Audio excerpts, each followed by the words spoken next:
जय हिंद दोस्तों। बहुत टाइम स्टूडेंट्स पूछते हैं कि सर सब्जेक्ट को कितने की डिटेल में पढ़ना चाहिए। लाइक अगर हम ज्योग्राफी की बात करें तो सबसे पहले होता है every aspirant tries to go as in detail as much possible, क्योंकि उसको लगता है यार मैं कोई चीज़ भी छोड़ूँ ना, अच्छे से प्रिपेयर करना शुरू करूँ। क्या ये स्ट्रेटजी सही है? क्या इस प्रकार करना सही है? इस पे डिस्कशन करना। और कई बारी हमको भी नहीं पता चलता कितनी के डिटेल में जाना, क्योंकि हमारे लिए ये सब्जेक्ट सारे नए हैं। जनरल स्टडीज सब चीज़ें नई हैं जी। और फिर हमारे लिए भी क्वेश्चंस बहुत टिपिकल होते हैं, हमें समझ नहीं आ रहा।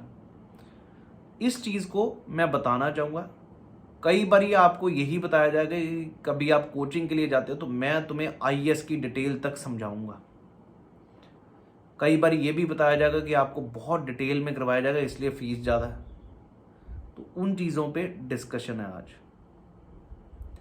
सबसे बढ़िया तरीका ये चीज़ समझना कि क्या पढ़ना क्या नहीं। एक और चीज़ मैं बात करूँगा जी कि क्या पढ़ना क्या नहीं, कितनी डिटेल में जाना, वो कहाँ से पता चलेगा जी। एक एग्जाम्पल ले रहा हूँ आप सभी के साथ। आपने पेपर में क्वेश्चन देखे होंगे बार बार, सीडीएस में, सीएपीएफ में पिछले 3 साल से लगातार पूछ रहा है। क्या? सॉइल्स की क्लासिफिकेशन, ऑक्सीसोल, हिस्टोसोल, सोल्स पे क्वेश्चन आ रहे हैं। अगर आप चेक करें तो आ रहे हैं। अब जनता अगर सर्च करे, बुक में है नहीं, एनसीईआरटी में कई जगह पर तो करवाया ही नहीं जाता।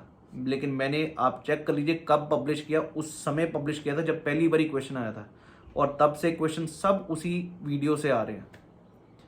चक्कर क्या, मैंने वो ऑप्शनल एज अ पढ़ा हुआ था और उसमें सॉइल्स का प्रॉपरली समझा हुआ था। लेकिन उस चीज़ को अगर आप इन डिटेल पढ़ना शुरू कर दो तो लग जाएगा जी बहुत टाइम, फिर भी याद नहीं होता।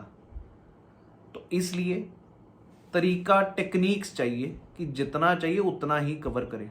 मैं ये फिर से, जो लोग मेरे स्टूडेंट्स रहे हैं वो प्लीज़ अपने कमेंट सेक्शन में बता भी दीजिएगा कि आपसे वो क्वेश्चन हो पाए थे सारे, ऑक्सीसोल, मॉलीसोल हर बारी आ रहा है ज्योग्राफी में।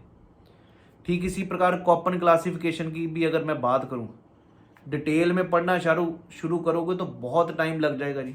उसकी 10 किताबें पढ़नी शुरू कर दोगे तो भी पता नहीं होगा कि नहीं। कई जगह पर हमें अपने आप को लिमिट करना पड़ता है जी। We have to limit ourselves till some point, so that आप डिटेल में जाते जाते चले तो गए, लेकिन वो उतना जो चाहिए था पेपर में वो नहीं हो पाता। इसलिए सबसे ज़रूरी ये है, तभी मैं बार बार कहता हूँ कि एनसीईआरटी किताबें पढ़ना ज़रूरी है। आप ये चीज़ समझ लीजिए, जो पेपर बनाने वाला ना, वो बैठा जहाँ पर है उसके सामने एनसीईआरटी की किताब पढ़ी है।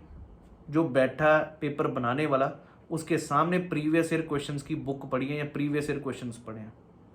वो अपना दिमाग इस हिसाब से लगाता है कि एक पीवाईक्यूज और एक एनसीईआरटी और जो बेसिक ये रेफरेंस बुक है लाइक लक्ष्मीकांत या जीसी ल्योंग, उनको पकड़ता है, उनको गोल मटोल करके कुछ ना कुछ चेंज करके क्वेश्चन आपके सामने रखता है। आप चेक कर लीजिए सारे के सारे क्वेश्चंस सभी इसी तरह से। यहाँ तक कि मैं नाम नहीं लूँगा कोचिंग इंस्टीट्यूट्स के जो बहुत अच्छे रिजल्ट्स दे पाए हैं ना आज तक, आईएएस के या किसी भी पेपर के, उनके नोट्स भी चेक करोगे ना, जो प्रीवियस ईयर क्वेश्चन में पूछा गया। लेट्स सपोज एक क्वेश्चन एग्जांपल दे ही देता हूँ। हिमालयाज के काराकोरम रेंज, लद्दाख रेंज, ये रेंजेस हैं ना, ग्रेटर हिमालय, लेसर हिमालय, इन्होंने भी उतना ही डिटेल तक डालने की कोशिश की जहाँ तक यूपीएससी पहुँचा, पूछने की कोशिश की। इसीलिए ये इंस्टीट्यूट्स भी के नोट्स भी ज़्यादा फेमस हुए हैं, क्योंकि अल्टीमेटली हमें ये समझना है कि जो पेपर बनाने वाले का दिमाग कहाँ तक जाता है। अगर ये चीज़ समझ पा रहे हो तो पेपर बहुत आसान है जी। इसी कारण इस बार अभी रिजल्ट आएगा सीडीएस का, आप चेक करिएगा, there have been students of mind, जहाँ पर बहुत सारे लोग 20 मार्क्स तक सोचते हैं सिर्फ सीडीएस में स्कोर करने का जीएस का। Students of mind have scored 60+ marks in GS, जो कि एक बहुत बड़ा लोगों के लिए शौक है कि यार 60+, हम तो 20 टारगेट कर रहे हैं, 20+ कर रहे हैं, 25 कर रहे हैं। ये चीज़ है। सेम चीज़ एक और बताना चाहूँगा, साइंस। हम लोगों को लगता है साइंस पढ़नी चाहिए, लूसेंट से पढ़ ली हो जाएगी। लूसेंट की एक जनरल साइंस वाली किताब आती, वो भी पढ़ ली। इनिशियली मैंने भी जब पढ़ाना शुरू किया था मैं भी सोच रहा था लूसेंट से पकड़ूं या लूसेंट की जनरल साइंस से पकड़ूं। लेकिन फिर देखता था पेपर में क्वेश्चन तो भी नहीं बनते थे। टीचर वही है जो पहले अपने से बना के देखे, यार मेरे से क्वेश्चन हो रहे हैं तभी तो मेरे स्टूडेंट से होंगे, अगर मेरे से नहीं हो रहे तो स्टूडेंट से कहाँ से मैं कह दूंगा कि उससे हो जाएंगे।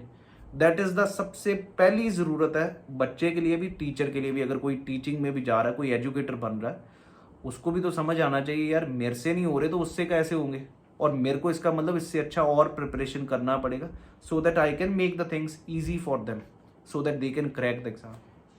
समझ गए? इसीलिए तो कहा जाता है teacher is like a candle which burns itself to lighten the world.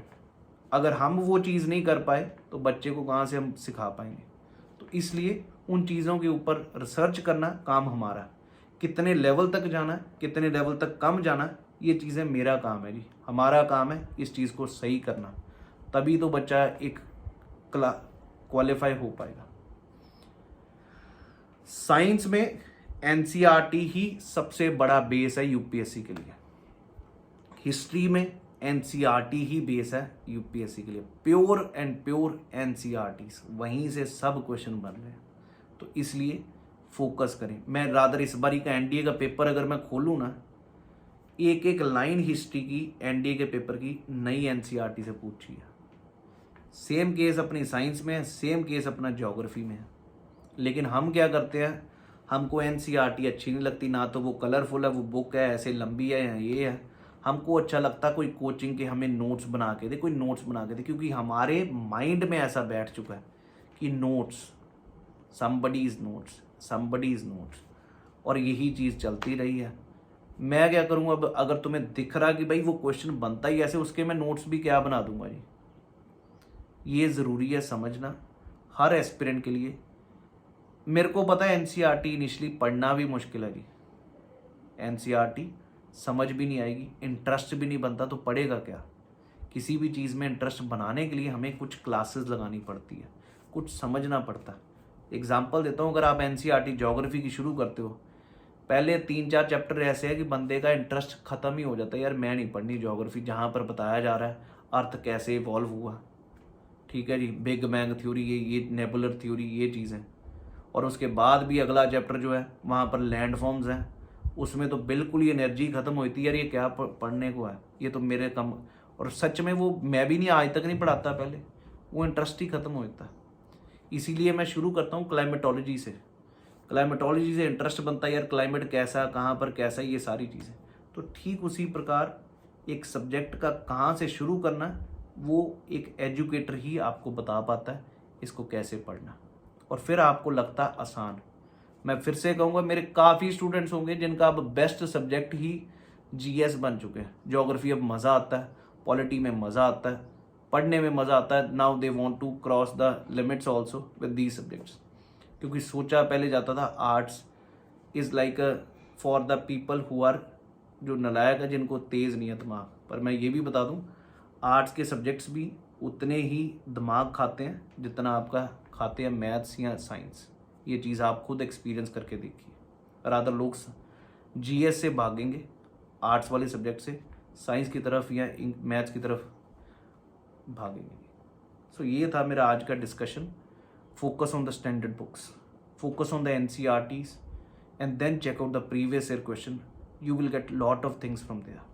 Easily आप क्रैक कर सकते हैं सीडीएस सीएफएफ पेपर, अगर सही तरीके से इन बुक्स को पकड़ रहे हैं और पढ़ रहे हैं। तो चलिए जी, आज के लिए जय हिंद।